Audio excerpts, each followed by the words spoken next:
بسم اللہ الرحمن الرحیم۔ السلام علیکم دوستو، رینڈم نیوز نیٹ ورک میں آپ سب لوگوں کو خوش آمدید۔ دوستو آج ایک خبر آپ سے شیئر کرنا چاہ رہا ہوں جس میں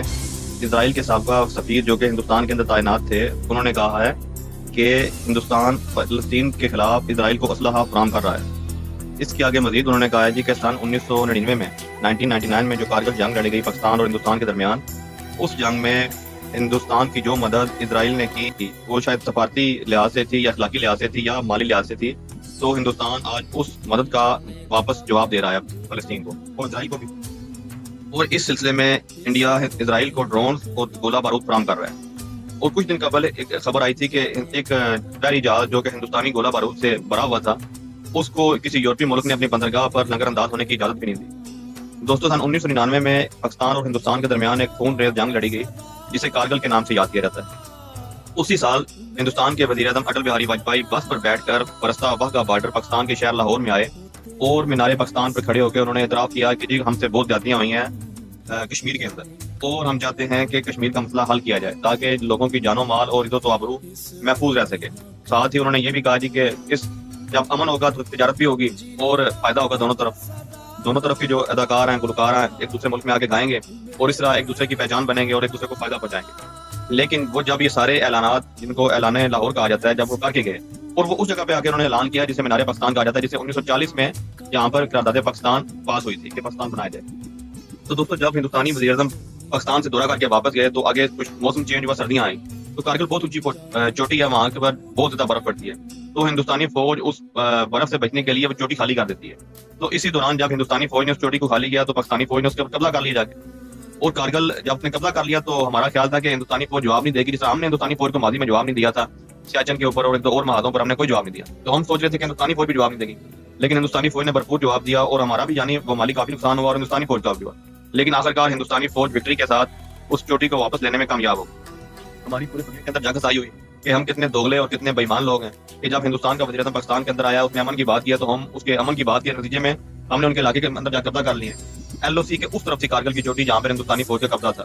ایک تسلیم شدہ سرحد کی دوسری طرف۔ تو دوستو ہم وہ جنگ بھی آ رہے اور ہم نے کوئی کہاوت ہے کہ 100 چتر بھی کھائے اور 100 گنڈے بھی کھائے۔ اور دوستو ہماری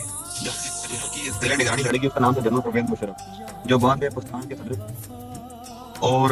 انہوں نے اس وقت کے منتخب جمہوری وزیر اعظم نواز شریف کو نہ صرف قید کیا بلکہ پاکستان سے بے دخل بھی کر دی۔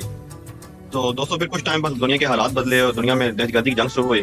امریکہ کو پاکستان کی ضرورت محسوس ہوئی افغانستان میں، تو اس نے فون کیا اور اس آدمی جس کا نام جنرل پرویز مشرف تھا جو کمانڈو تھا، اس نے بنا کچھ سوچے سمجھے ایک فون کال کے اوپر ہینڈز اپ کر دیا، یعنی ایک فون کال کے اوپر وہ ڈیر ہو اقرار۔ بعد میں امریکن لوگوں نے بھی کیا جی کہ ہم بہت حیران اور پریشان ہوئے کہ جنرل پرویز مشرف نے بنا کسی شرط و شرائط کے بنا ہماری ایک فون کال کے اوپر ہماری ایک بات مان لی، اور ہم سوچ رہے تھے کہ ایک بات مانے گا باقی نہیں، لیکن اس نے ساری کی 6-7 شرائط جو وہ ساری اس نے مان لی۔ اور دوستو یہ صدر پاکستان جب جنرل پرویز مشرف بنا تو اس کے بعد پاکستان کے اندر بڑی تباہی اور خرابی آئی، بہت زیادہ قتل و غارت گیری اور خون ریزی ہوئی ہے، اور ہندوستان نے پاکستانی ڈیموں کے اوپر دریاؤں کے اوپر بے تحاشا ڈیم بنائے۔ تو یہ پاکستان کے لیے بے حد خطرناک انسان تھا جنرل پرویز مشرف۔ تو دوستو اب فلسطین کی بات کرتے ہیں کہ فلسطین میں جو مظالم ہیں ان کا سلسلہ رکنے کا نام نہیں رہا، بالکل نہیں رک رہا، بلکہ دن بدن بڑھ رہا ہے۔ دوستو 8 ماہ سے جاری جنگ کے دوران اب تک غزہ میں اسرائیلی بمباری سے تقریباً 38,000 فلسطینی شہید ہو چکے ہیں، جن میں بیشتر خواتین اور بچے شامل ہیں، جبکہ لاکھوں افراد بے گھر ہو چکے ہیں۔ تفصیلات کے مطابق بھارت میں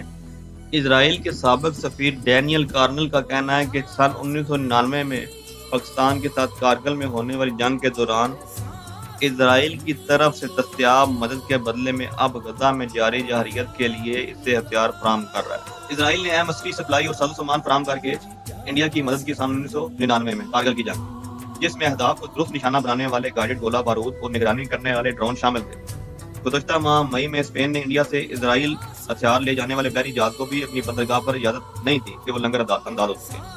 اسی طرح اسپانوی وزیر خارجہ نے کہا تھا کہ یہ جنگ میں حصہ نہ ڈالنے کے ان کے عہد کے مطابق ہے۔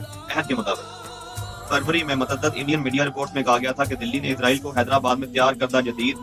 ہمس 900 ڈرون فراہم کیے۔ یہ ڈرون اصل میں انڈین فوج کو سپلائی کرنے کے لیے اسرائیلی فوج کی جانب سے قائم کردہ ایک پلانٹ میں تیار کیے گئے۔ انڈیا کی انڈین وزارت خارجہ نے فائر بندی پر اتفاق کا مطالبہ کرنے کے ساتھ ساتھ 2 ریاستی حل کی حمایت کا بھی اظہار کیا. تو دوستو یہ صورتحال چل رہی ہے اس خطے کے اندر، اور مسلمان تو اتنے بےحس لوگ ہیں، ساری دنیا میں مظاہرے ہو رہے ہیں، لیکن مسلمان مدال ہے کوئی مظاہرہ کریں. تو دوستو اللہ تعالیٰ لوگوں پر رحم کرے. اس طرح کی مزید خبریں دیکھنے کے لیے دیکھتے رہیے گا رینڈم نیوز نیٹ ورک. تب تک کے لیے اللہ حافظ. السلام علیکم.